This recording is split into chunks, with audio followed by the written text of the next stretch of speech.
sont des fausses informations. C'est moi qui dis la vérité. De ces fausses nouvelles. You are fake news. Info, décryptage, fact-checking, bienvenue dans Info Fox E1, voici l'émission du mois de mars 2021. Au sommaire de ce nouveau numéro, on commencera par un tour de l'actualité ces derniers jours dans le rétro de l'actu. Romain Lucas tendra le coup à 3 fake news dans Info ou Infox. Et en fin d'émission, vous retrouvez une nouvelle rubrique dans votre Info Infox, le scan, où on fera découvrir une image qui a été détournée pour véhiculer une fausse information. Tout de suite, lors de faire un tour de l'actualité de ces derniers jours, c'est retour de l'actu.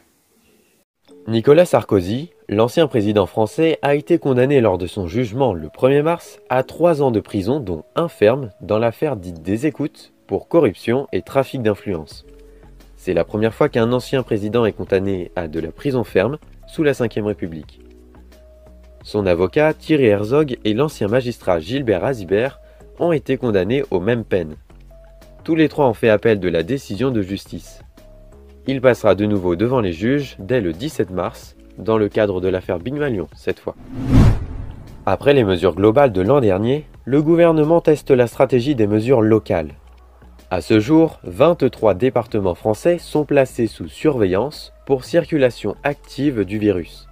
Les surfaces commerciales de plus de 10 000 m² y ont été fermées et 2 zones sont confinées les week-ends, le Nord-Pas-de-Calais et l'agglomération de Nice. Cependant, Emmanuel Macron a demandé le 28 février de tenir encore 4 à 6 semaines, avec comme moyen d'y parvenir la vaccination. Après des débuts difficiles, elle semble être lancée. Les pharmaciens sont désormais autorisés à vacciner et 4 hôpitaux militaires ont ouvert ce week-end pour participer à l'effort vaccinal. Ce mois-ci, l'actualité nationale a été marquée par 2 rixes entre bandes rivales aux conséquences mortelles. Et ce, 2 jours de suite, le 22 et 23 février dernier. La première victime, une jeune fille âgée de 14 ans, s'était interposée lors d'un affrontement entre 2 bandes. Le lendemain, c'est un jeune garçon du même âge qui est victime dans une situation similaire d'affrontement. Ces incidents ont le point commun d'avoir eu lieu dans l'Essonne. Les auteurs des coups de couteau mortels se sont rendus dans les 2 affaires. En France, les rixes ont augmenté de 24% en 1 an. C'est un goût amer qui va rester chez les 150 participants à la Convention citoyenne pour le climat, lancée en octobre 2019.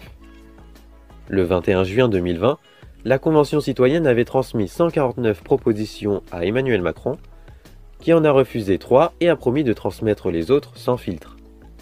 Mais en réalité, beaucoup de mesures ont été revues à la baisse.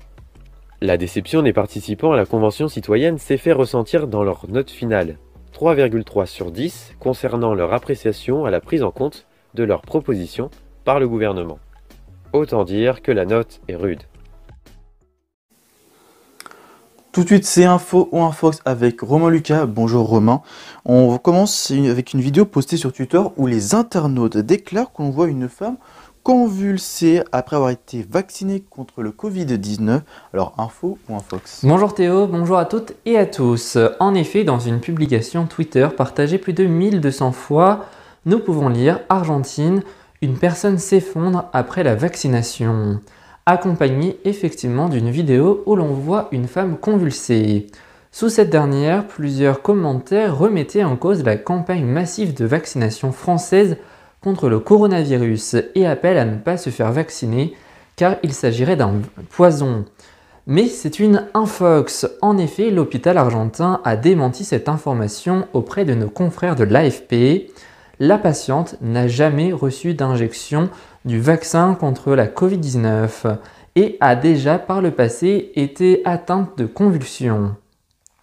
De plus, les vaccins aujourd'hui présents sur le marché ne présentent pas les convulsions comme effet secondaire remarqué. Malheureusement, cette vidéo a été partagée dans le monde entier. De plus, pour les commentaires des internautes français qui affirmaient que le vaccin est un poison, l'Agence nationale du médicament affirme qu'aucun lien n'a été effectué entre ces vaccins et les décès recensés parmi les personnes ayant reçu une injection. Tout autre chose, 2 députés français affirment que les étudiants de Sciences Po Paris qui n'utilisent pas l'écriture inclusive sont pénalisés. Est-ce vraiment? Alors effectivement Théo, la députée LR du Doubs Annie Genevard a déclaré le 18 février dernier sur RMC que des copies qui ne sont pas rendues en écriture inclusive à Sciences Po sont pénalisées. Peu après, contactée par nos confrères de France Info, la principale concernée a déclaré avoir repris les propos de son collègue François Jolivet. Le député LREM avait en effet déclaré quelques jours auparavant sur CNews que des étudiants lui avaient partagé des copies non rédigées en écriture inclusive et qu'ils n'avaient pas été acceptés pour être corrigés. Mais cette information a été démentie par plusieurs syndicats étudiants, comme l'explique Quentin Coton, représentant de l'Uni Sciences Po, en disant qu'à sa connaissance, aucune copie rendue qui ne sont pas en écriture inclusive n'ont été pénalisées. Si des étudiants ont bel et bien reçu des remarques négatives en l'absence de cette écriture, comme l'indique Élise Rouget, élue suppléante solidaire étudiante au Conseil de vie étudiant de Sciences Po, elle dénonce un non-sujet. Les enseignants de la grande école ont également démenti les accusations du député en assurant ne pas exiger l'écriture inclusive lors des examens et ne pas en tenir compte lors de la notation. L'absence d'écriture inclusive dans les copies de Sciences Po ne rend donc pas ces dernières non recevables pour être corrigées. Merci beaucoup Romain. Nouvelle rubrique dans votre Info Infox, le scan, qui vous fera découvrir une image qui a été détournée pour divulguer une fausse info. Et aujourd'hui, on va se plonger sur cette vidéo qui a été largement relayée sur les réseaux sociaux près de 140 000 fois, y compris en France. Cette vidéo prétend montrer des milliers de manifestants à Madrid contre les restrictions sanitaires imposées à la population espagnole. Alors tout simplement pour les personnes qui auraient cru à cet infox, il s'agit bel et bien d'une fake news. Cette vidéo a été tournée en février 2019, près d'un an avant la pandémie de Covid-19, prise depuis le Centro Colón, un appart-hôtel. Dimanche 10 février 2019, des milliers de personnes s'étaient réunies à l'appel du Parti populaire, la droite, et des libéraux de Ciudadanos, qui a eu lieu à la place Colombe située au centre de Madrid. Alors donc rien à voir à une manifestation contre les restrictions sanitaires. Fin de ce numéro d'Info Infox R1. Merci de l'avoir suivi. L'info continue sur les différents réseaux sociaux d'AR1.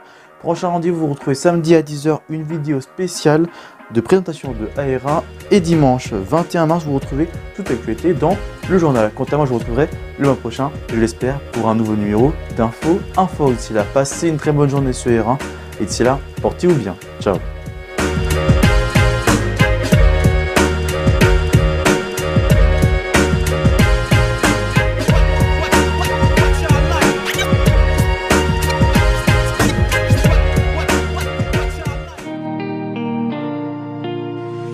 Bonjour, c'est Mathis Armand. Chaque mois, avec Romain, nous vous présentons des pratiques qui semblent banales, mais qui sont en réalité un fléau pour l'environnement, en vous donnant des alternatives et des solutions à ces dernières pour préserver la planète dans notre quotidien.